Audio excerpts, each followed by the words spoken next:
is a legitimate offer, and he should probably take it. What's your thoughts on that? I feel like, yeah, you got to take it because of the way the CBA is set up. He played 4 seasons for the Nets. Only one of them was over 65 games. Sean Marks is in the driver's seat. Cam Thomas is in no position to negotiate. He should take that contract, like Jeff Teague said. Go out there, prove your work. The only thing that I wish for was a player option opposed to a team option. I feel like with a player option, you know what I'm saying, show like some grace. But again, Sean Marks is in the driver's seat. You see what he went through with free agents. I just think the Nets, as a front office, not nothing against Cam Thomas, they want to stay in the driver's seat. And with that CBA rule, with the 65 games or more or less, that's where they got Cam Thomas. So as far as negotiating the power, he has them because of that specific thing. I want to ask you this because I mentioned this before too. The player option in the second year as opposed to the team option.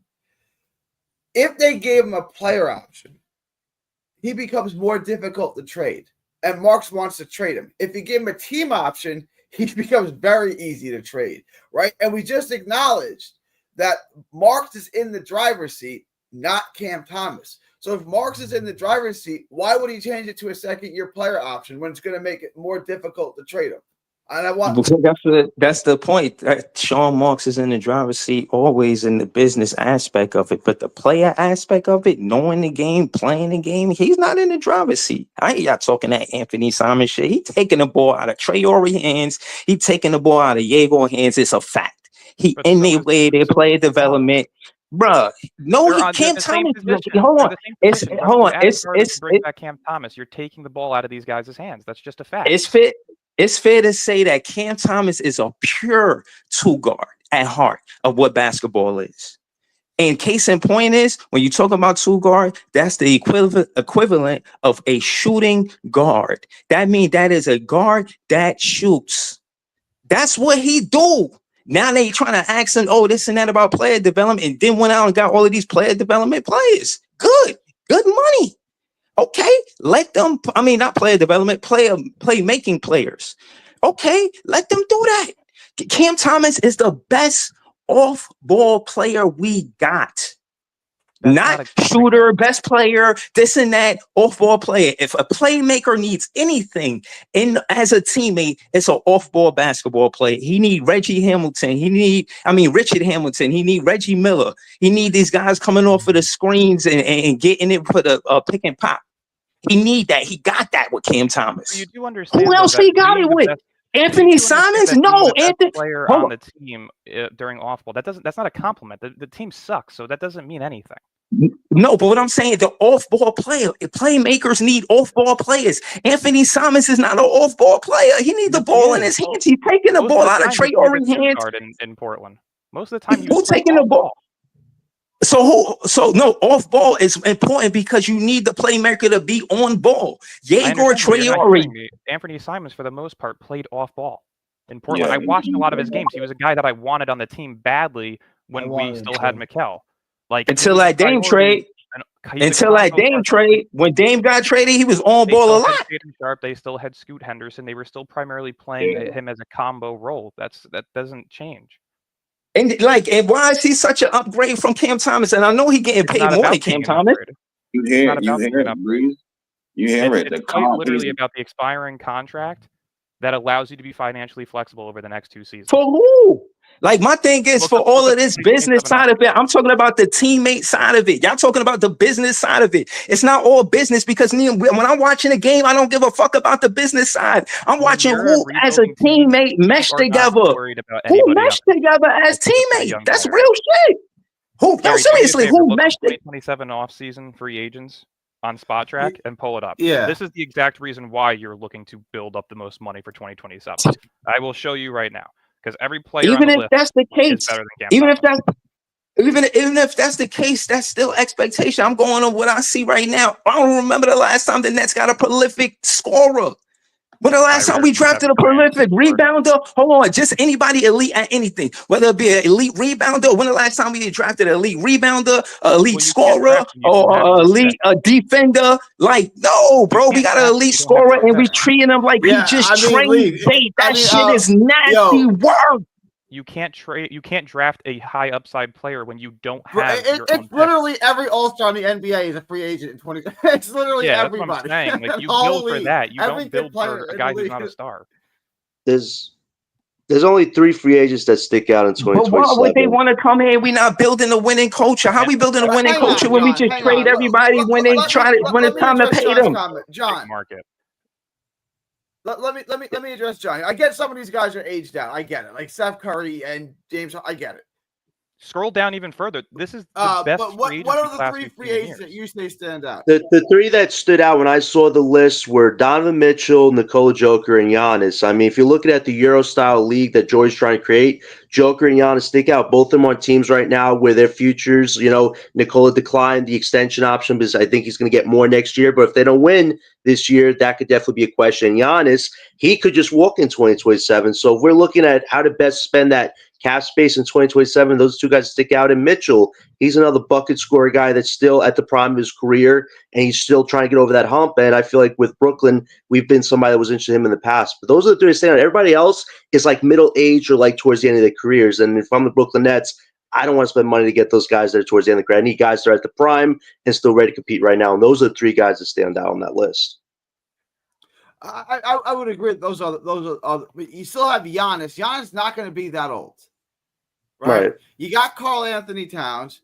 I don't know if anyone values Zach LaVine anymore. Trae Young, Brandon Ingram. I mean, those are you name the top dogs for sure. Tyler Hero is on this list. DeJounte Murray. Even look at the RJ role players. Barrett, Michael Wiggins, Porter those type Jr., guys. Cam Johnson's. Like, there's a ton of players in this class. Yeah, I know what you're saying, John. And you're naming the top dogs on the list, right? But there are a lot of good players on. Can we get one of those guys, and then can we get Keldon Johnson or Brandon Ingram, a guy like that level? And now with the 3 rookies, what do we have? You know what I'm saying? Think I about get it what this you're. way. Yeah, up in shambles for Keldon Johnson. Think about it this way. If you bring in, say you miss out on the stars in this free agency, but you bring in 3 of the highest caliber role players you can, that'll be perfect on contending teams, and you are able to trade for a star that year, and say you get a top 4 pick in this upcoming draft, that guy looks like he's going to be a star. What do you mean, what star though? What Anybody star? becomes Like, available. bro, I know you do this, bro. I care about what star you talking about, bro. You could see potentially Anthony Edwards. You could potentially see Devin Booker. There's players that may be available in the next 2 to 3 years. You think Anthony Edwards is going to stay in Minnesota for the rest of his career, losing to SGA and to Houston and to Denver? No, he's not. He doesn't want to stay in Minnesota long term. Like, there's going to be guys available. You don't know what's going to happen in 2 years. So point being, if you miss out on the stars in free agency in 2027 and you bring in, because I believe in Cam Thomas. Yes, it's just false hope. Hell no! You trying to tell me because I believe in Cam Thomas, I don't believe in the 2027 free agents? You're telling me you want Cam Thomas over Devin Booker or Anthony Edwards in 2 years?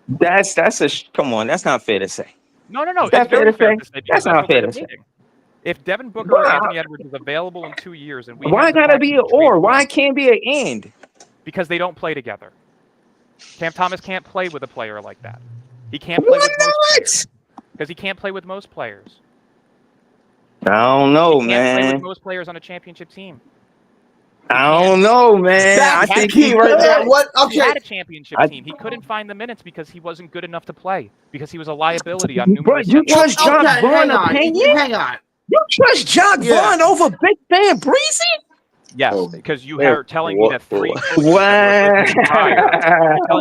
coaches that were with him prior that didn't see the ability for him to play on a rotation that was contending. 3 coaches are wrong. We're going to blame 3 coaches over the player. Well, Steve Nash said he didn't do what he wanted to do. Maybe Cam Thomas is what he wanted to do. He wanted to play Cam Thomas, but he couldn't. Kevin Ali played him a pretty decent amount, but again, he wasn't the trusted source as the number 1 option for that team that was still trying to make a play-in playoff. Correct? He should have been trusted over Mikal Bridges and Cam Johnson. 3 head coaches. So 3 head coaches you can blame over the player. Not to mention, he played 22 games this year and he was 7-16. Or somewhere in that range. 23 games, he was 7-16 as a starter this year. So, like, how are we going to say that he's a winner and can play with winning players when he hasn't proven it? Bro, he stuck. Hold on, y'all can't be mad. He stuck to the script, bro. He stuck to the script. No, he didn't. He didn't earn his minutes. You have to earn your minutes in the NBA. Nikola Jokic was a 2nd-round pick playing next to Jusuf Nurkic, who was a top 20 pick. And he earned his minutes, outbeat him. They traded Nurkic, and now Jokic is a superstar. You have to earn your minutes in the NBA. Cam Thomas did not earn his minutes in the first 3 years of his career because he was a liability on numerous ends and couldn't make a playoff roster. Same thing for Jonathan Kuminga in Golden State, no? He's on a contending team, and he wasn't able to find consistent minutes there. But when he did play, he was still able to win them a playoff game. He put up 30 points against Minnesota this past playoffs and won them the game. So he is at least proven that he can be some form of upside on a playoff contender. Cam Thomas hasn't shown that. What has he shown that proves this? Like, I want to be proven wrong. I want to be wrong about Cam Thomas, but I haven't been so far. You're wrong, bro. You're wrong. Yo, look, Dylan, what I'm saying is that all formulas for championship rosters as of recent been core pieces from the draft. Why go away from Cam Thomas knowing that? Repeat that, sorry. Huh? Breeze, repeat that real quick. I didn't hear you. I'm saying all championship rosters as of recent, they had core pieces from their draft picks. Yeah. Why go away from Cam Thomas knowing that's the formula for where we're going? You're gonna need an elite scorer on a championship roster. Well, That's fair to let say. me ask you real quick. Are you open to moving Nick Claxton? Yeah, Trey Claxton. Okay, he's a homegrown guy. Why wouldn't So you you just destroy your own logic. Like you just, I'm gonna tell you why. I'm gonna tell you why. He's supposed to be elite. He's supposed to be elite at weak side help. He's not elite at weak side help. He's supposed to be doing better at weak side help, bro. He be getting cooked. Playmaking. We need a better Cam playmaker. Thomas is an Oh my undersized. God, No, not a bro. play. I'm not talking about offense. I'm talking about defense. But that's the logic, bro. You just obliterated your own logic, bro. Like, oh my God. You're saying bro. not to trade Cam Thomas because he's a homegrown guy and you need homegrown guys to win championships, but you're willing to trade Nick Claxton because you don't think he's as valuable. That's my point. Cam Thomas and Nick Claxton are both not valuable on this current team. Why? Nick Claxton has only shown flashes of being a very good defender when he has another guy helping him, and B, on a contending team. So far, 2.5 years of bottoming out, he hasn't been good. Cam Thomas, same thing. His first 3 years of his career, he could not earn minutes. It wasn't that the world was against him. I don't care for the whole, oh my God, everybody's against me bullshit. Bro, how do you explain Jack Vaughn benching him after 3 40-point games in a row? Because what if he was 1-2 with 3 back-to-back 40-point games? Wow, so he got to be 3-0 just to get a playing time on this roster? You need to prove that you can win when you're putting up 40-plus points while taking 25-plus shots and you're not winning games. Who gives a shit? Sadiq Bey put up 50 on the Pistons. That's crazy. Who cares? Sadiq Bey Hard has to a win higher on a team career of point. non-scorers. I care. I Sadiq see the Bey has a potential higher in the career players in high that, than and I don't want Cam to Thomas. see him You be don't see Sadiq stifled Bey by a being coach that never the next did what Kobe he did Bryant. when he was the NBA player. Maybe he But was what I'm jealous saying of is Cam What I'm Thomas. saying is Sadiq Bey has a higher career high in points with a 50 ball. And you don't see him being compared to Kobe Bryant and saying that he deserves starting minutes. Why? Because anybody. Well, hang on. If you want to bring up like one-off games, we put up the stat yesterday. Cam Thomas has more 40-point games than Tim Duncan, Manu Yeah, Ginobili, every player Kawhi that's on Leonard. that list is better than Cam Thomas all time and will still be better. Got than more Cam minutes Thomas. than Cam Thomas, more opportunities than Cam Thomas. That means nothing. That just proves my point. That just proves my point. Scoring Opportunity and minutes mean a whole lot. Yes, they do. But does that not prove my point? But you what I'm saying is, when he's got a 50 ball, and that's why he's that's my point. That's my point. Is Sadiq Bey has a 50 ball? What the fuck does scoring mean in terms of value on a winning team? I took you know what I mean? The NBA has been predicated on the offensive side of the ball for a long time. Of course, offensive players mean something to the league. Like I said, the only knock the reason why Sean Marks is in the driver's seat is because Cam Thomas 3 out of 4 seasons played under 65 games. I get it. But potential-wise, upside, and all of that stuff that y'all like to talk about player development, I see it all in Cam Thomas. So again, let me ask you this question. Though. 2 years ago, did you think Nick Claxton still had upside to be a better player? When he got his contract, did you think that he had the upside to be a better player? Yeah. He's 26 years old. Do you still think he has upside to be a better player? Hell yeah. To Gary's point, if he get a big man to anchor the paint and he could play weak side help and that's all he do, I think I'm wrong. I'm wrong about Claxton. He should be on a team. Let me do a little quick. Let me do a little quick Q&A with Breezy because I just want his takes on this. Right? Okay. You said you would do the Claxton for Simon's trade, correct? Hell no. Oh, you wouldn't do the trade? You Not get off him a for practice hell contract. no. He take the ball Please. out of Yago. It got nothing to do with Cam Thomas. He take the ball out of Yago and Traore hand. That's a fact. So He It's a does do. one-year He did do. Thomas. It's a 1-year deal with a contract. It's an expiring deal. So he'd be off the books But by that's what next I'm year. saying. For who? On a business sound, it sound good. But where you building chemistry, a core? Where you building, You're not trading these building players chemistry season on a after tanking season because it make the money look good? Fuck the You're not money. Well, you're not fuck not the money, building but I'm just saying they should. building I want to see chemistry on a teammates that tanking stay team. together. Let me I ask don't you a think what question. you're saying Washington's is been crazy, tanking for Breezy. 3 I know years. Dylan's going to really disagree with that. I think at a certain point you have to build something. You have to stop tearing down and start to build, right? Like you can tear down all you want, but tearing it down doesn't help you rebuild, right? So at a certain Can I point, jump in for 1 second to ask this question? ahead. Washington's Yeah. been tanking for like 4 years, correct? Ever since they traded Beal, so like 3 years. Yeah. Okay, who's their core of young players? Bob Alex Carrington, Sarr, Alex Sarr, Bob Bilal Carrington, Coulibaly, correct?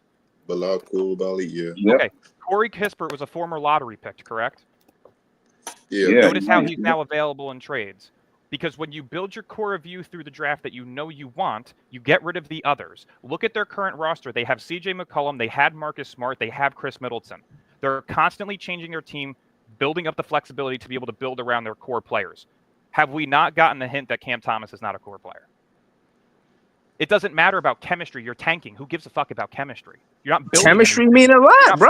Paul Pierce, they knew not to trade Paul Pierce on Boston. They said, all right, this one player we gonna keep. Chemistry means nothing when you are tanking. Well, Paul let Pierce me on let Boston me was winning. ask you a question, Dylan and Breezy. I want both of y'all takes on this, and everyone can go around. If the Nets start winning games, and they do what Portland did, and they're way ahead of schedule, are you? Is it a tank or is it just like we're losing because we're young? You know what I'm saying? Because those are two different things. If the Nets start winning games, are you okay with that? And saying it's not a tank. We just weren't expecting. If youth is winning games, and exactly not the Nick Claxtons and the Cam Johnsons and the Dorian Finney-Smiths and the Dennis Schroeders, then you know what? At that point, you sit back and you say, maybe it is coaching. They're working. They're doing things that not a lot of people expected. This offseason, go all in. Try and find that superstar through trade. Try and build through free agency, use up the money. Because at this point, you can't tank. But I don't see that happening. You're too young in terms of the depth that you have, and youth equals losses. Washington, for example, very, very youthful team last season. They brought in Marcus Smart. They brought in Chris Middleton. They won a couple of games at the end of the season and lost out on the first overall pick odds. Correct? Like, that's my point. When you have no depth of veterans outside of Terrence Mann, you're not going to win a lot of games. Breezy, John, everybody, if the Nets start winning, right, and they're ahead of schedule, I know what Breezy's going to say, but if they're ahead of schedule and they're winning, So I'm gonna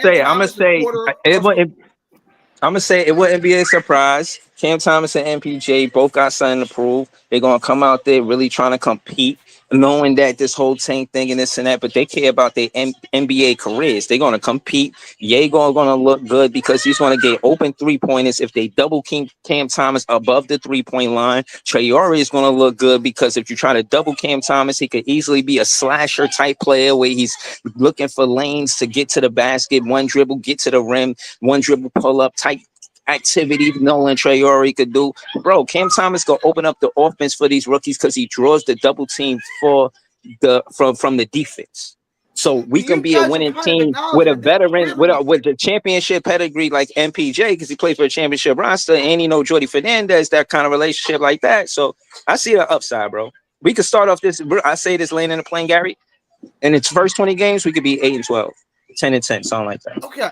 Wow. John, if this, let's say hypothetically, Breezy is right. You're acknowledging that this really isn't a tank year. We're not looking to tank. We just don't expect to win because we're so young. What would be your thoughts on? Like, we're actually not tanking. We're just not going to win a bunch. We're not going to do what Utah and Philly did last year. We're going to try to win games. We're probably just not going to win them. But if we do, then we're going to keep winning. Yeah, listen, Breezy, you're the optimist for a reason, my guy. But listen, this is going to be a tough ass season. When you have 5 rookies on a team and you don't have balance, you have an undersized power forward that's a center on a team. Mike Porter Jr., who's had back injuries in the past. Zaire Williams is likely going to be our small 3. He gives you some things here or there, but nothing too crazy. And Cam, who's now going to come back either on a qualifying offer for $14 million salary, he's still going to feel a certain way about how the organization treated him. And then you have Nolan Traore, I guess, as the one. The kid is very speedy, but athletic players have easily been able to stop them at the rim. So it's going to be a tough season for the Nets. I think Cam and Mike Porter Jr. are going to be your best part of offense, but still, they're going to have to figure out their roles on this team. And if it's just Mike Porter Jr., this is going to be an offensive train wreck for this team. So I appreciate the optimism, but this is a team that's going to struggle a lot this season because these young guys are going to have to get acclimated with playing basketball professionally, because for these guys, it's going to be their first ever basketball games of their career. And that first game of the season is really going to set the tone for how these guys are going to do handling the pressure, because there's a lot of pressure on these young guys, same with Porter and Cam, to try to build some type of chemistry, like you're saying, Breeze. But at the end of the day, everybody's Cam fighting Thomas got for on this team. 905 fourth quarter points, bro. No, I agree with you. Listen, he is probably the closer on this team, but there's no definite that he's going to be here. But this organization just has not treated him right, Breeze, and it's unfortunate. But they really don't know what a franchise guy is on this team, because they only see franchise guys as established superstars. And my thing is this: if the Nets do tank this year, which they should probably, you're that lottery pick next year, if that doesn't become a top 4 pick and it's like Kareem Lopez, you're going to have to go back into the market to get a star, possibly as soon as 2027, which a lot of people, when we started this 2 years ago, didn't want to go back that route. But unfortunately, this organization botched the tank last year. You kind of got stuck with what you got stuck with. Then they had 5 picks in this draft, and they decided to get 3 point guards. Like, their decisions just don't add up. And now if you, let's say Cam takes qualifying offer, you do trade him, and you lose this year, and that lottery pick isn't a top 4 pick, what are we building at that point? We really aren't building anything. So it's going to be a tough-ass season, but a lot really is riding on that lottery pick next year, because, Breeze, as much as you believe in Cam Thomas, this organization doesn't see him as a 1, as a 2. I thought a 3 maybe if he actually got a chance to develop. They don't see that. They don't see him as a 6-man. So if that lottery pick next year ain't a franchise guy, we really are starting way more backwards than we should at this point, and it's an unfortunate situation. But this is the organization that's making all these questionable decisions. So I hope the best for Cam Thomas, regardless where his future lies. But this organization clearly doesn't see him as a franchise guy or a 2 or 3 option at this point, unfortunately. You want to get it on this easy? We haven't heard much from you, E. What are your thoughts? So what's the question, Gary? What's the question again? Well, Cam Thomas, and then can the Nets win with this roster? And is it really a tank year, or is it just a year where we don't expect to win because we're so young? But if we could, we're going to try to keep winning. I don't expect this roster to win at all. I don't either. But let's just say we're way ahead of schedule, like Portland was last year. We just start winning games left and right. Do you just keep winning, or do you try to tap the brakes and say, well, we want the better draft pick? So what? So we get off to that good Utah head and Philly start. did last year. Do you go try to win like Portland did, or do you go to try to tap the brakes like Utah and Philly did last year? It's like, well, we need to stop the winning. Portland really try to make a good push at the end though. So that means if we did Portland, that means we'll be in a position to make a good push at the end. If we're in a good position to make a good push at the end, do you push for the play-in, or do you try to get the better pick? At that point, there's no point to even try to get a better pick if you're in the playing situation. At that point, you might as well just keep on trying to continue to win. At that point, you already push your chips to the middle of the table in terms of how you want to land inside the draft. Theoretically, so you might as well just push all your chips to the table and try to win. But I don't expect this team to win. But there could be a chance, we get off to a good start in the beginning of the season that could hold us afloat or something like that. But I don't expect this roster to really be competitive at all, to be honest with you. Sorry, it's muted. Yeah. All right. Anyone? John dropped off. Anyone want to respond to that? Yeah, I'll respond. I don't think they're going to tank. I think again, as it was looked upon last year, that we wasn't going to win much games, and we won much games. And I say most of the guys that played on this team is back this year. So I think even with the added 5 rookies and 2 new players, Terrence Mann and MPJ, I still think we're going to win games. It might not be to the play-in, but I don't think they're going to do that to tank. And to your point, I think just because everything's new, rookies playing, that we're not going to win as many games. But I feel whatever everybody thinks they're going to win, I think they're going to go over. You know what I'm saying? I think we're kind of forgetting though, right? Injuries aside, Philly's better than us this year. They were worse than us last year. Toronto is better than us this year. They were slightly better than us last year. Washington is better than us this year with the added veterans that they have and the potential, risers that could be coming from their core of young players. Like they could be taking leaps, right? Washington's better. Charlotte, healthy, is better than us. That's just a fact. So, you know what I mean? I don't see this team being higher than a 13th seed in the East. Oh, no. Well, everyone was better than us last year, too, and we still was winning games. So that's why I'm saying, injuries aside, this is probably the worst, if not second worst roster in basketball, right? Could we agree on that? Utah's the other? Is that what you're saying? Yeah. Okay. Possibly. I mean, really probably. It's hard to think of one off the top of my head. Roster that's worse than this. Portland's better. San Antonio healthy is better. Phoenix, even with the blow up of Kevin Durant and Bradley Beal, still better. They have Jalen Green, Dylan Brooks. They just brought in Mark Williams. They're still better than us. You know what I mean? New Orleans, Trey Murphy, if Zion's healthy, better than us. How many rosters are really out there that you could say are even close to being as bad as Brooklyn's? Yeah, the roster construction looks bad, but once you get on the court and these guys start hooping, that becomes a different situation because. And I would agree with that if we had more veterans on the depth. But again, your bench plays a very significant role in the regular season, and when you have potentially 3-4 rookies, guys like Dariq Whitehead, Noah Clowney, who are in their second, third years, if these are the guys that are making up most of the bench, how do you see them beating NBA depths? That's what you said last. That's what we said last year, and it was winning games. Last year we had vets. We had too many vets. We had the Dennis Schroeders. We had the Dorian Finney-Smiths. We had the Zaire Williams. We had all these guys that were taking up a lot of these minutes and getting the ball. Now you have 5 rookies, 3 of which will probably play. You have Dariq Whitehead, who's likely to get much more minutes than he's ever had in an NBA game. He's really never seen the NBA floor. These are a lot of young guys that are going to be seeing major minutes, if not major rotational minutes. How are they going to beat teams who are currently veteran heavy, if not young players who are already developed? I don't see it happening. Realistically, we won 26 games last season. There's no reason this team wins more than 21. At all. Well, because they play hard every night, right? And there's no reason, but if they grind, if they play hard, if they max out on defense every night, you're going to win games by accident like you did last year. Right? They're going to come in, they're going to underestimate. But you also had guys who were fighting for their spots in the league. Keon Johnson wasn't guaranteed. Now he's back, right? Mm-hmm. Fair. None of these guys were guaranteed. Zaire Williams, expiring deal. Cam Johnson, playing for ego purposes. Dennis Schroeder, expiring deal. Dorian Finney-Smith, expiring deal, trying to up his trade value. A lot of these guys had a purpose of why they were playing. This year, you have youth and you have guys who are back on contracts, right? You're not going to see as much heart and effort, especially when you have young players who are going to be taking up a lot of these rotational minutes, if not some of them starting.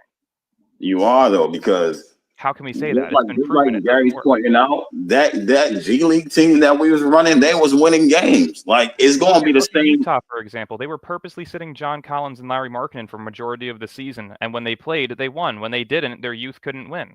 Look at Washington. Before they added Chris Middleton and Marcus Smart, they were losing a ton of games with their youth. Then they added some vets and they started winning a couple. You need a full roster that can be somewhat competitive. This roster has a competitive starting 5 with a horrible youthful developmental bench. It doesn't work. It never does. Who bench? You saying our bench is horrible? I'm not saying it's horrible. I'm saying it's youthful, and youth it's horrible. It's not good.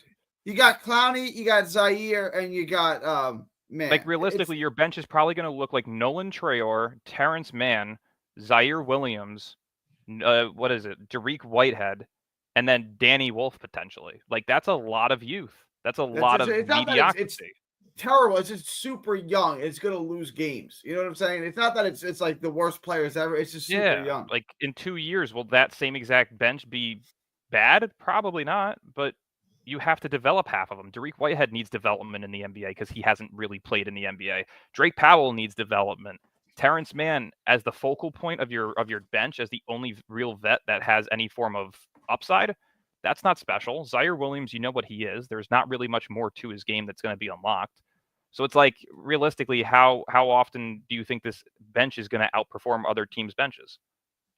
1 out of every 10 games? Yeah, it's not. You're going to lose the battle of the bench on a daily basis. And you're going to have to be smart with your lineups because you can't really have a true second unit because it's so inexperienced. You're going to have to mix starters with bench guys. You can't really, and that's going to cause for fatigue. That's going to cause for injuries. That's going to cause for inconsistencies. Like that, everything about it just tells you that it's going to result in losses. And that's the entire point of taking 5 rookies. You're here to develop and lose. You're not here to win games and try and force these guys into positions of NBA readiness in their first 25 games. Like you're just not doing that. But if that happens, it's a plus. If that happens, it's a plus. You're happy about it. If it happens, okay. is it a plus? Yes, but is it also a negative? Yes, because your entire point is you got your picks back. You're trying to draft as high as possible to be able to then go all in with the market and flexibility that you have. Right? So is it a plus? Yeah, because your rookies are developing quicker than you thought and they're actually impacting the game of winning. Sure, that's a plus. But the negative is, okay, now you're missing out on another big fish that could be of superstar potential. Because what if they're winning games because Cam Thomas is going for 30 and Michael Porter Jr. is going for 25 every night? Are you okay with that? I mean, it doesn't. It's not going to result in much. I mean, realistically, if Cam Thomas is averaging 30, it's a hypothetical. They're winning games. Yeah, if Cam Thomas is averaging 30 and Michael Michael Porter Jr. is averaging 25, that means they're each probably taking more than 19 shots a game. So you're going to be looking at guys on the rest of the team that are putting up 10 and less because they're not getting the shot. If anything, I'm not going to lie. I don't even like that situation because now the asset just elevated himself to another level. So now a bigger contract, he going to come to the table asking for a bigger contract now. And then who? Cam Thomas, because if he start averaging 30 to the table asking for a big contract no matter what. Why you don't like that, my brother? But he already averaging 24. If he's taking a jump like that now, he coming to the table asking for more now. So it's like the team not going to pay him that money. Well, again, but the team not going to pay him that money. Can you do it on above league average efficiencies? That's what matters. It doesn't matter about the points per game. I would rather Cam Thomas putting up 22 points per game if it meant him shooting 49+% from the field and 37% plus from 3. I don't want to see 42, 43% from the field and 35% from 3. That means nothing to me. Anybody can do that. Truly. You're going to see Michael Porter Jr. do it this year. So let's put this scenario out there. I don't want to go, this is extreme, but let's just use this scenario. What happens if Cam Thomas takes that Anthony Edwards jump?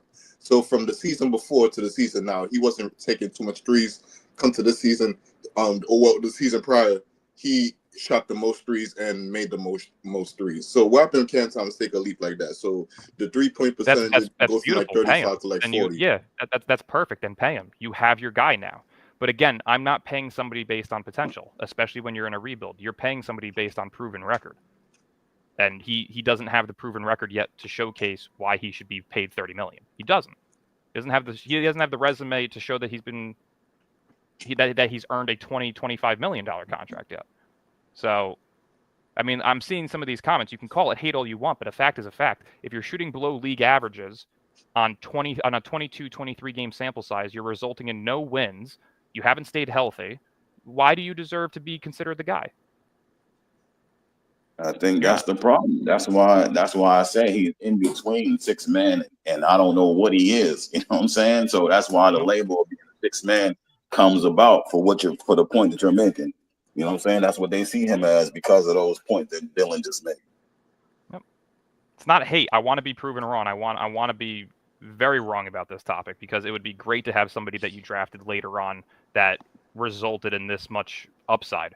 But again, you have to be realistic with yourself at the end of the day. You can't just be a fan of a player because of the name on the back of their jersey. If he is not resulting in what you need to successfully win games, it does not matter. But there comes a time where the upside dies on a player. And we're kind of getting to that point with Cam Thomas. He's 24. At 25, 26, that's when you usually know what a player is, especially when they're going to be entering years 5, 6, and 7 at those ages. Anthony Simons, you know what he is as a player. Why? Because he's going into his 6th, 7th season. Well, to me, we know what Cam Thomas is. It's just how do you value that? Like, I don't think Cam Thomas is going to drastically improve in any facet of basketball, right? Like, this is what he is. How do you assess that? You know what I'm saying? I agree. Like the development, I don't want to say he's fully developed, but he's not going to start passing the ball like John Stockton. He's not going to start defending like Tony Allen. It's not going to start. You know what I'm saying? Like we know what Cam Thomas is. How do you value it?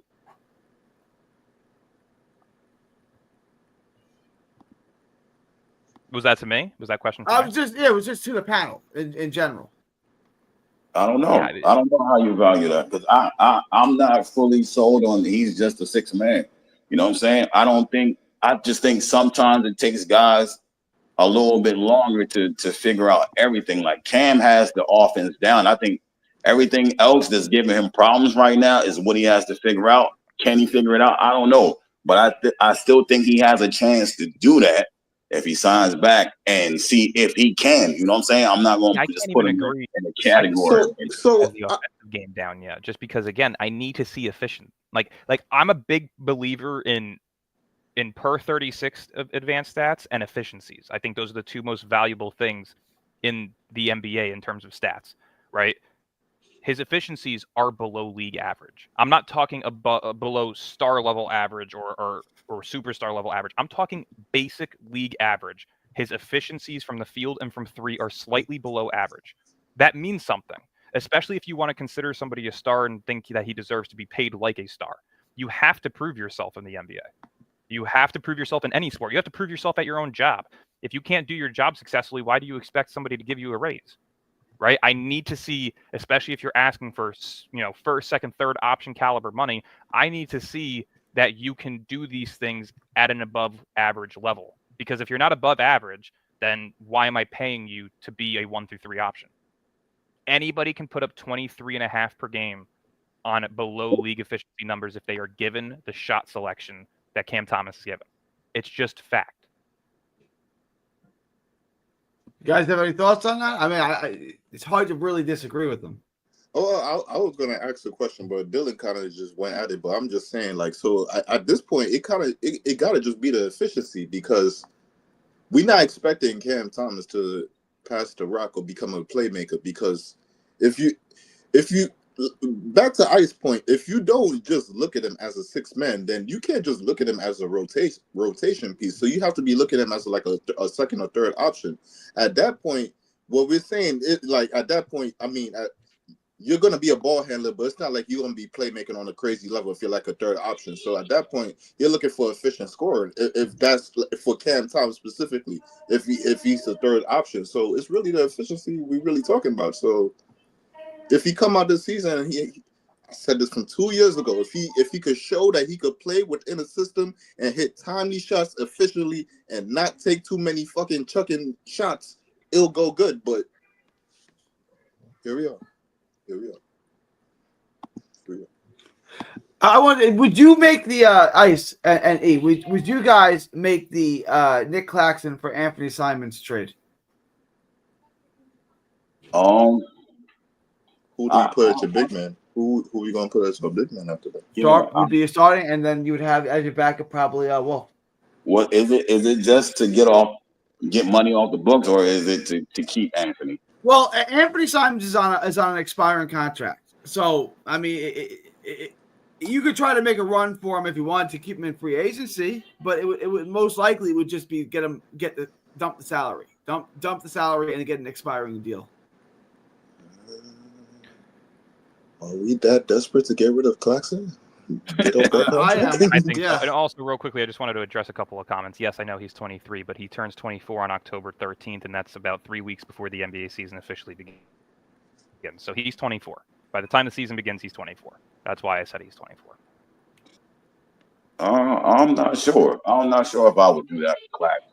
Maybe if we didn't have so many guards on the team right now, it probably, because I like Anthony Simons as well, but I don't know. I'm not the book guy. You know what I'm saying? I listen to Dylan say, you know what I'm saying, money comes off the books and that will open up more room to do more things. But losing Clax, I don't know. It depends on what people see Clax is. You know what I'm saying? I still think Clax is a good player as long as he has somebody next to him, like it's been said. So, you know what I'm saying? I'm not sure. But then, like, I don't think it's just one good player. You probably need like multiple good players because he's a good defender, but it's not like somebody who can anchor your defense or like uplift your defense to like a top 10, top 5 level. So you still gonna need good players around him. So even if you put him with even if you get a playmaker with him, yeah, it's gonna look good. But if that playmaker can't hold his own on defense, it's gonna still put him in trouble. So you're gonna need even like 2 more players at that. So then at that point, what are you doing now? Look how much I'm divulging all to supplement him. Goddamn.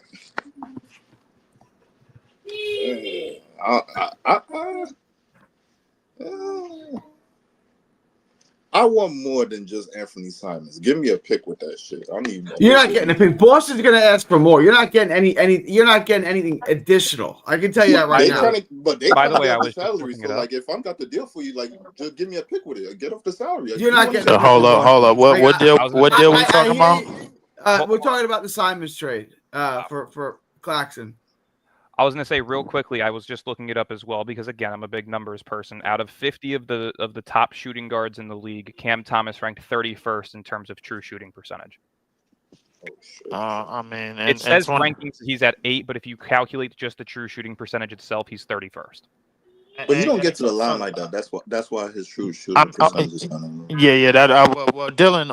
One of the major stats that I thought you was gonna bring up because you brought up his win percentage as a starter. Mm-hmm. I looked up his winning percentage as a bench player, and it's a whole lot better. Well, yeah, I mean, because there's certain games that he either A, wasn't playing, or B, coming in towards the end of the games when it was KD, Kyrie, and Harden. You know what I mean? Like the bench numbers, I don't really care about. If you're looking at his bench numbers from 2023 to now, maybe that's a different story because that's something that you can maybe calculate a bit better. By 2023, half of the season he was a bench player, and after they traded KD and Kyrie, he was a starter.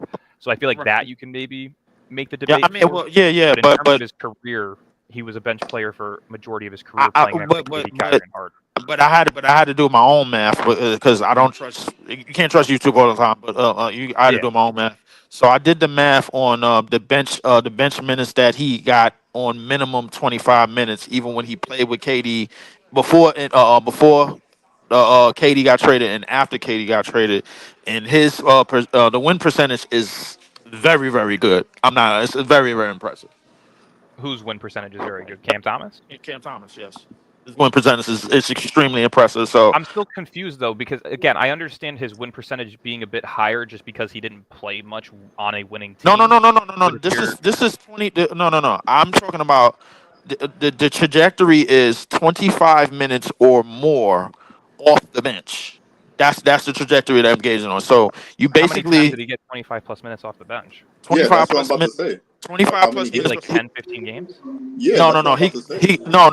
Over the course of the last over the course of his career, he got 25 plus minutes off the bench 76 times. 76? Yes. Off the bench. I gotta confirm that because that sounds ridiculous. I mean, he hasn't even played over 65 games in any season besides one. You know what I mean? Like that's a crazy. The reason why you gotta count the 25 plus minutes. Like 25 plus minutes off the bench. I gotta recount it. I gotta recount it myself, bro, because I did StatMuse. I ain't gonna lie to you. Like StatMuse, they calculate on their own, and sometimes they show you like the first 25 games, and they don't show you the rest. You gotta unlock the shit. So I gotta redo it and see if it was what they say it was. But okay, so that's what they confirmed. So this is from Google. It's AI overview. According to Nets Daily, Cam Thomas has played in 15 games where he logged 25 or more minutes off the bench. In those games, he's averaged 26, 3 rebounds, and 2.6 assists, shooting 48% from the field, 50% from 3, and 90% from the free throw line. Great efficiencies off the bench. The Nets had a 6-9 record in those games. So he's played. So that's career. Yeah, that's career. 15 games off the bench with 25 or more minutes. That's why I was saying it sounded a bit unusual because 76. So StatMuse sent me on a whirlwind. Then I don't know what that was. Okay, so I had to get confirmed because usually I go the bench 25 plus minutes. Yeah, okay. I'm seeing where Leaf got confused because when I looked up. When I looked up the same exact, what I looked up was how many games has Cam Thomas played off the bench with 25 plus minutes. When you scroll down to the StatMuse link, it says Cam Thomas games where he plays over 25 minutes. So you're just talking all around games, including as a starter. Right. That's what it was. Yeah, so that's why I got mixed up. I didn't put off the bench 25 minutes. They just put 25 plus minutes. Period. Yeah. No, that makes sense, and that's why I'm saying as a starter. He is 29-51 in his career. He was 7-15 or 7-16 this past season. You know what I mean? Like winning percentage as a starter, he's not there yet. Not saying that he can't be, but he's not. And that's again another reason why I'm very adamant on not paying him what he feels he's worth because he hasn't proven it. So the so you take the 15 bench games with 25 plus minutes, Mhm. right? And then you add that to all the other the games that he came off the bench. On average, his bench minutes was probably what, like In the 21. 15 in the 15 games where he had 25 or more minutes off the bench, he was averaging 26 points, 3.1 rebounds, 2.6 assists, and he was shooting 48% from the field, 50% from three, 90% from the free throw line. He's one of the best bench players in the world. Nobody's denying that, and that's why I think his value in the league is of a six man. He plays better in rhythm off the bench against bench units. You know what I mean? Like as a starter, he's not as consistent. A and B, he doesn't have that starter's mentality where he can do other things outside of score. So when I tell people like you know who that he was the best kept secret, bro. Like, why is it that I'm like, you know what? I don't even want to go down this rabbit hole. I like this. This is just warp my brain, bro. Because I'm about to get in the car. Yeah, yeah. Let me not even go down there. But the Claxton thing. Which I was talking about the teams with the Claxton thing, because the Grizzlies, I'm still hearing this very very interested. I don't know about any other teams just quite yet, but the The Suns is Grizzlies really are interested in Claxton. yes, from what I'm hearing. Don't They take my just full they word. Don't just take my lost full word on it, Hold I've bro. heard on, But it I'm before too. confused. I've heard it they just before too. lost J Hop to Indiana, so they lost one of their centers. Yeah, Jay Huff is gone. Jaron Jackson's hurt, but again, right, they were previously interested in Claxton during his unrestricted free agency year. They even offered him a contract. He didn't take that one, but he was willing to take the Detroit one, which is why he went back to Brooklyn and said, "This is the deal that Detroit's offering me. I'm about to take it. Can you match it?" Because he wanted to stay in Brooklyn, right? right. So Memphis has shown previous interest, and that was even including with Jaron Jackson. With Zach Mm-hmm. Edey, I don't know if it's going to be any different, but Claxton and Jaron Jackson as a duo makes a ton of sense because Jackson's a bit wider in terms of body frame, even though he's not as good of a rebounder. Claxton's slightly better in that department, but Jackson can space the floor and play the four. And I think Right. that's where that chemistry and continuity of wanting to put them together makes sense. So I would definitely say Claxton and Memphis has a couple of links, especially with his relationship with John Morant. That I know is confirmed because I've spoken to Uh, numerous people about that who have mentioned that John Morant wants to play with Nick Claxton at some point. They I grew up in can't. South Carolina together. I kind of disagree because how I see their offense like flowing right now, how I see it going towards in the future, they're gonna want some stretch fives. They're gonna want somebody to stretch out the court how they were playing. I mean, And I think that's they where got Jaron Jackson's utilized is as a stretch four. Yeah, Like he's been utilized as a stretch five, but he can't rebound but he the can't way that a rebound. five should be able to, right? Yeah. And you've seen Claxton play next to a Kevin Durant or a Blake Griffin where Like he actually yeah. looked good, or a LaMarcus Aldridge, yeah, where he's looked Or good defensively. James Harden. Like yeah, you seen the Claxton thrive with players that good off pick and roll and they can lob and they Good off and pick they and know how roll to in a and stretch they four play or a in the five. open But court. Memphis is not playing with the pick and roll no more. Like we saw how they playing from last season. They're going in that direction. They're not. They was one of the teams that didn't utilize the pick and roll too much in the Well, off. remember they They was got rid next of to Taylor Jenkins though. They have a I new mean, head coach. well, they no, and they no. brought in the guy They that had they trying to run their offense now. That same offense that Taylor Jenkins was fighting, they brought in the guy that's going to run it now. So that's what I'm Well, I saying. think they're going to finish the season with the same offense well, because it's well, kind of difficult mid-season to switch the whole format of a team, well. right? You got to remember last year they was running the pick and roll with Jenkins. That's why reason why John Morant was averaging 19 and 9. When they got off of Jenkins, then his points bumped up because they was running faster. The difference was, bro, like when they ran the pick and roll, they was able like they got a lot of creation because Zach Edey is 7'4", 3,000 pounds setting screens and niggas can't get by him. You know But what I'm saying? maybe your So players are used to that play style and they really utilize it more. But if anything, you just need to hammer down the new play style. You need to get to them. But if anything, they just accustomed to the pick and roll. But if anything, you need to get them off that. We need a true. DHO option. True. I mean, well, I think they could get that, and I think they could get that if they run faster. So with Claxton, what they want to do is be faster. They want to be up more up the court, more faster, bro. Like and more up the court and more in space. They want to increase their fast breaks. Where they thrived at is when they were a great rebounding team, bro. Like when they switched from Steven Adams to Zach Edey, that did not change. They were still a top of the league rebounding team, even still. So Also, I mean, and I know Leaf has the fetish with Zach Edey, and all respect to you for sticking with that for the past 2 years. But the reason I think that Memphis would show interest in Claxton is because, again, this isn't hate, but Edey at 7'3", 7'4", not a lot of those guys built that way can play 20 plus minutes a night. It's just their bodies can't take it. So I don't even think Edey would be included in a package with Claxton. I think they would just utilize him as a backup big, which is not a bad career path for him if he wants to sustain a 10-plus year career in the league. You know, so like if you're looking at Claxton going to Memphis, you have to think KCP is in there yeah, because he's making 21 million. because he making 21 million. Yeah, maybe you can poach one of Gigi Jackson or Jalen Wells. You know, like that's a package that makes a lot of sense. Even if you can't get one of those young guys, you're getting KCP, whose deal matches up with Michael Porter Jr., so you're freeing up $62.5 million plus for the 2027 offseason, and you could probably get 2 first-round picks out of Memphis because they just got a boatload for Desmond Bain. So So like, KCP deal is expiring. Then. yeah, there's a couple of KCP deals. is a I I think thought he on was a a player option. no. I think he had 2. It might be a player option. I'm pretty sure it's a 2-year currently because I It think might he be 2 signed with years left. I Orlando got to double early. check that. I Yeah, got to I'll double check. right now. Yeah, I'm pretty sure KCP signed a 3-year deal with what's their names? Yeah, KCP He has signed 2 with years left. Orlando. He signed a It's 2-year with Orlando, I think. Yeah, it's a It's player 3 years, option. 66. 3 years, 66. Yeah, Okay, so he got a player offer. he's got a Okay, player option in next year's free agency, not this year. got you. So this would be year 2, and then he had a okay. Yeah, so he can opt out next offseason or opt Okay. in, which he'll likely opt in, which is fine. You have a $22 million expiring contract. That's Right. Nice.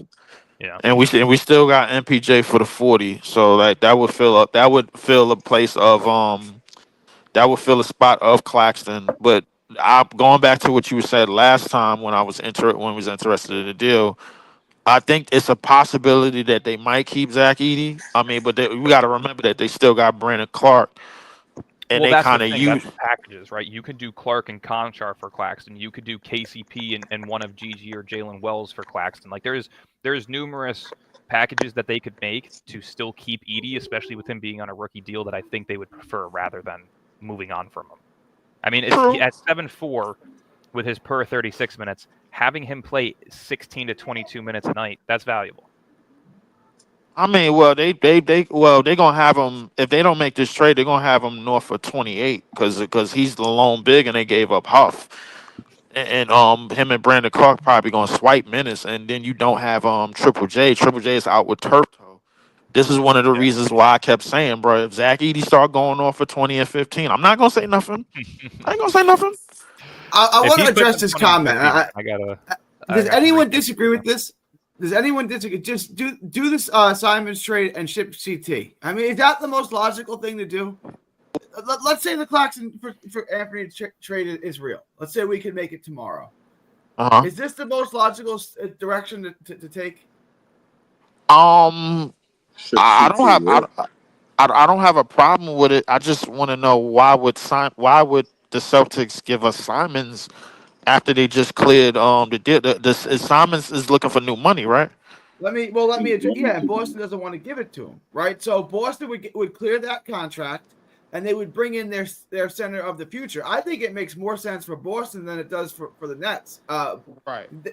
Simons has no business in Boston, right? Right. So they're going to get rid of him, and for getting rid of, they're going to save $2 million roughly this year, and then they get a declining contract in Claxton. Yeah, that's what I was going to mention. Is if you really look at how that deal works out, Claxton's descending in value, which will help them with the apron. But if they move on from Simons for Claxton, they can just straight up move Hauser to a team with some cap space and be under the first apron for this year.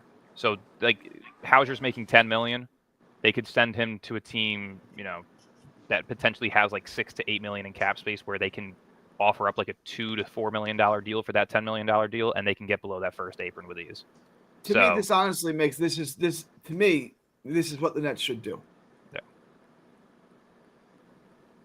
I think the Memphis deal is better because a lot of Memphis's contracts matches up with when we're trying to compete in free agency, but I also wouldn't hate the Boston deal.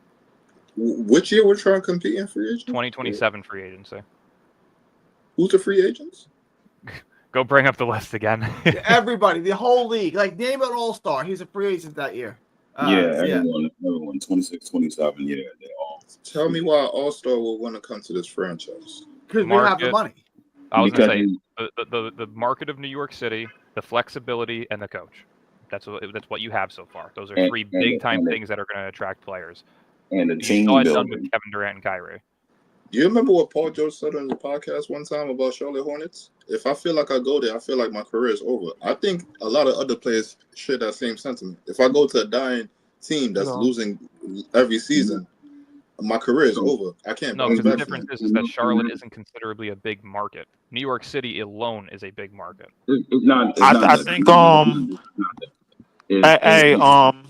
I think I think it's best. And now the Simons deal don't make too much sense for us. I agree with Gary on that aspect. The deal that made the most sense to me was probably the Ivy deal.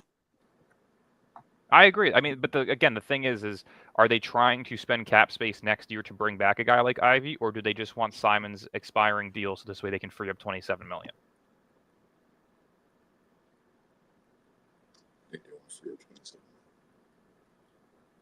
Because you have to think Ivy on an expiring deal, he's going to request 18 to 22 million potentially next year. So do you want to give that long-term contract the year before the free agency that you want money for, or do you want just a guy that you can get rid of? I think. Well, the thing is, Ivy is going to get money because he made an all-rookie team. So he was a higher pick, if I'm not mistaken. He was a top 10 pick. Yeah. So right. So he was a lottery pick. So us getting Ivy would secure like a legitimate guard. At least, I mean, if you get that in return for after you drafted 4. I was gonna say I'm seeing comments saying go all in for Jokic. Have you guys not seen this yet? Please go into the Lakers. I'm gonna say after redrafted too, because I don't really look at Yegor as a guard in this league. I think he probably gonna end up I think he's gonna go in the direction of sort of a wing. Be looked at as a point forward. Yeah, I think he's going to go in the direction of a wing. Danny Wolf. Y'all gotta pick one. Y'all keep on telling me something different every week, yo. Y'all gotta pick one, son. Like, No. I said wing. If he plays the point this year, I understand. He's 19 years old. I mean, he light in the ass, bro. Like, I mean, it is what it is. But he's gonna obviously he's probably gonna be in the weight room and get to a point where he can, play the wing. You know what I'm saying? And he could be at a wing position. Now, in terms of Nolan Traore, bro, is already has elite speed at the one. He already has elite speed at the one. So you have that. So if you pair that in a backcourt with a possible Ivy, I don't hate it. I mean, like Drake, I haven't seen Drake Powell play yet, so I mean, it is what it is right now, man. I mean, if you could get Ivy for Cam Thomas and for Cam Thomas who peaked at 24 game, that's all right to me. Well, you don't know if he peaked at 24 game. He's in his prime of 24. You don't know if that's his peak. It's his peak as of right now, but you don't know if that's his ultimate. Yeah, well, but yeah, that's basically what I'm saying. That's his peak right now. Like that means, yeah. So, I mean, he peaked in a Nets jersey at 24 game. That's what I'm saying. So, I mean, getting Ivy for that in return for that, that's not bad. The Simons deal just don't make any sense right now. The Simons is looking for crazy bread. Simons deal mean we get a Clarkson contract. That's what that means. True. But if we get off a Claxton contract, bro, I like the Memphis deal just made sense to me, bro. Like, cause I mean, I don't know. But I mean, if the Boston want Claxton, that's fine. I mean, from what I understand is that Boston is interested in Claxton. Like, this isn't like net fans stirring this up. Like, this is actually coming from the other side. Boston needs a big man. I don't know, who else is in the market. Like, who else could they get? This makes sense for them. I don't know. Probably Cater because they dropped Porzingis. Yeah, because they got rid of Luke Cornett. Yeah, they dropped Porzingis. Cornett signed with the Spurs. Yeah, so he signed with the Spurs. They missed out on Miles Turner because Miles Turner was looking to They get a new missed out on contract. Miles Turner. They did not miss out on Miles Turner. They did They not they want no him. no they did because they was looking to try to trade for him. Why are you trying to This trade for somebody looking for a contract, bro? He signed to but Milwaukee. they were going to sign him after they cleared up the contract. That's what I'm trying to tell you. They after they cleared up these the contracts with Drew and Porzingis, they were looking to sign him. I think that's I That's just what I disagree. heard. I don't know how true it is. That's just what I heard, bro. That Like would put them right allegedly. back into the second apron. I disagree.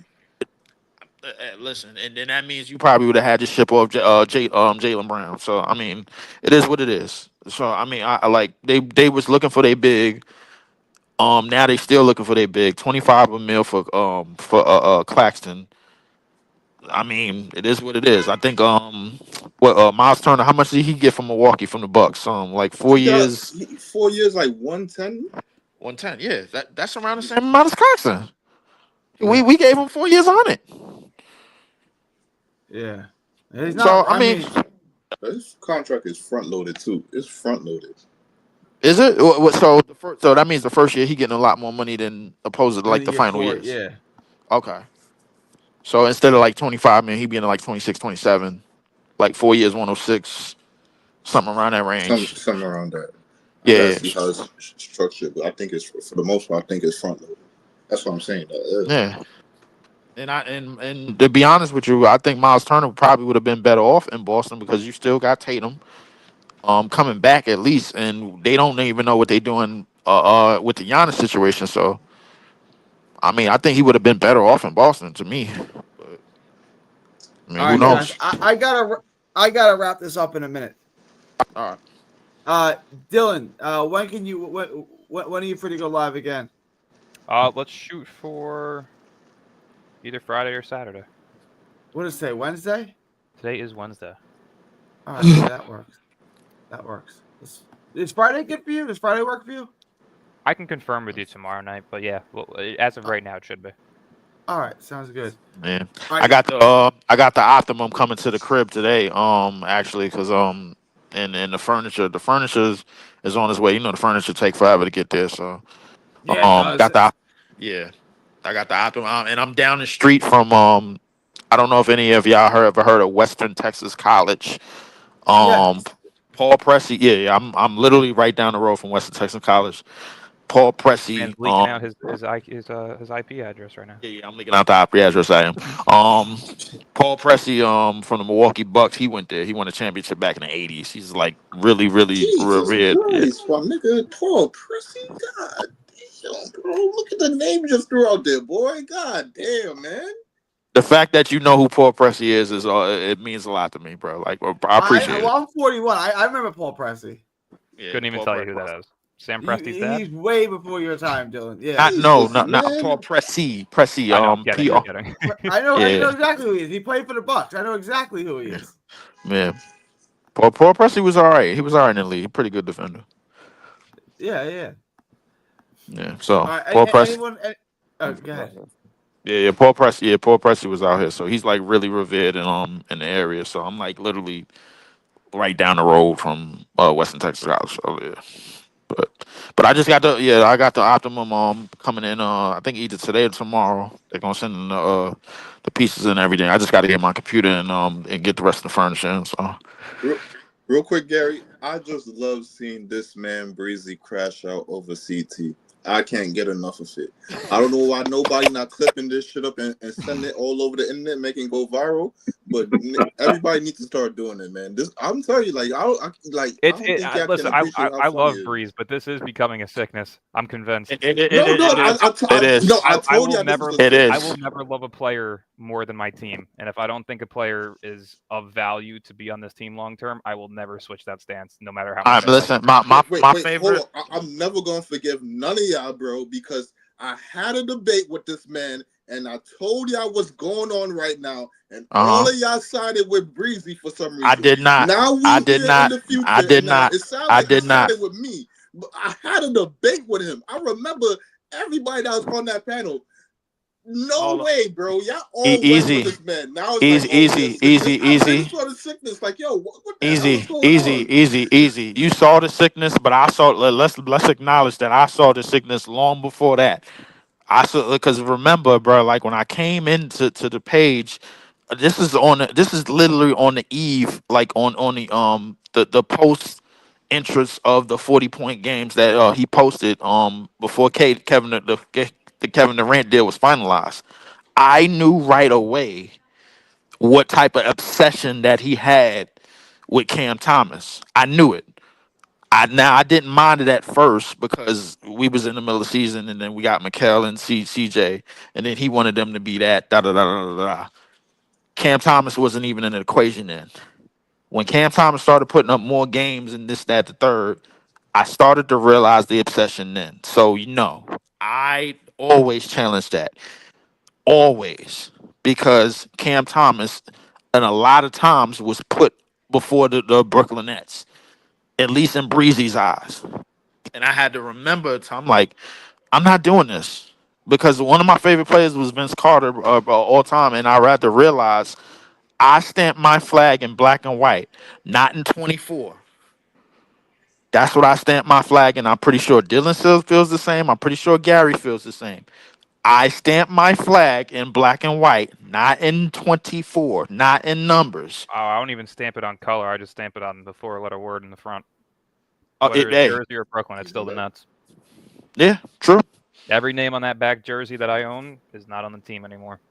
I'm just I- happy we can Just my acknowledge opinion. I don't even get names on my back anymore, man. Just give me the I know, logo I gotta and get keep a it custom moving. Nets press jersey and call it a day. Can't Nah, do this shit. I never mind a jersey. Just give me a logo. Give me a black shirt, logo on the front, stamp it. That's it. I'm ready to go. I'm just happy we can acknowledge the sickness. Some of us We're was here on for it you, before Breeze. We others. love you, Breeze. We are not here for you. I am not here for you. I'm tired of He this said, shit "I'm right not here. here for you." I am. Crazy.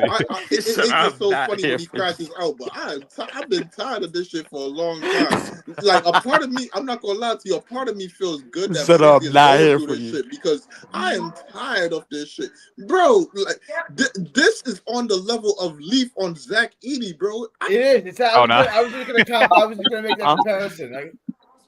Yeah, I It know. might be even worse All because right, I'll see like you later. Leaf will listen to some reason. This man not listening to no reason at all, yo. I mean, No, man. but part of my Zach Edey take, bro, like it's just me giving him my hypothesis of what he could become, and Breeze does the same. But sometimes it goes It gets you extreme. basically you toe the line of optimism and delusion very very thick, bro. Like what It's I do. beyond that, bro. The man start flinging his hands and start hitting everybody, bro. Bro, this is entertaining, but this is unbelievable at the same time. I never seen It is somebody a sickness. crash out like this, yo. Like It he is just a start hitting sickness. everybody All like right, out of nowhere. I need to wrap this, guys. I need to wrap this. I got I'm sorry, to Jared. wrap I'm this. sorry, but No, it's all good. It's all good. We'll be back Friday, most likely. Easy. We're gonna talk about this more. I got 2 days off, bro, so I gotta move stuff in. And yeah, we gonna talk about this. You got any furniture on the crib, or you got a blow up mattress on the floor? How you living? I don't even have a blow up mattress on the floor, bro. You I have sleeping on a hardwood? no. I'm not sleeping on. I'm sleeping on. I was sleeping in my girlfriend's sister's house. She had the bed, Okay, and nice. we didn't even move stuff in. We just got the keys 2 days ago Yeah, to the house in the mailbox. I doubled up the keys. I gave one to her daughter, and we gonna move the furniture in first, and then we're gonna move all the clothes in and all the other stuff. That way we can sleep the yeah, night one. So that way, because we don't got gates. It ain't New York, bro. We don't got gates on the windows like in New York, so nobody else yeah. take the shit. So we're gonna sleep. And when we move everything in, that's when we gonna move in. Yeah. You So don't need gates on your door. You don't need to call 911. Just get yourself a gun. Leave. You'll never have any issues. I gotta get I gotta get the Texas license first, man, before I get that, because I'm not. You gotta get the Texas license first. First thing Yeah. you do is you First go thing down first. to your local your arms dealer, and you go get yourself a gun. We don't dial 911 in Texas. Like, we take care of it ourselves. All right. Okay. All right, say less, man. Shit, I'm I'm just- You hear that I'm just- advice, Leaf? You hear that advice, Leaf? That means that everybody else is running with that advice. So keep that in Everyone else, mind too. I am gonna keep that in mind. absolutely, under no circumstance, road rage. We don't beep horns like we're in New York because the person behind you is well armed. All right, so Yeah. We definitely don't. Yeah, No they definitely beeping don't do horns. road rage here. Yeah, nah, we all don't. right. No They road don't. rage. I don't want to see that No. happen. No. I didn't even do that in New York, bro. Like because Cool. because in New York, you wouldn't believe how many people got ran off the FDR, bro. Like I'm not gonna lie to you, bro. Like it was chases. Look, easy know what I'm talking about, bro. Like listen, people got ran off the FDR, people got ran off the BQE, people got ran off the Bell Parkway. It is not a game. They don't give a damn about the police. They'll get at them too. So it is what it is. But easy. Yeah, we gonna talk more about this obsession shit. I got a drop. Y'all be All right. good. July All right, 30th. bro. It's almost August. July 30th, 2025, from Texas to the world. Thank y'all and God bless. Later.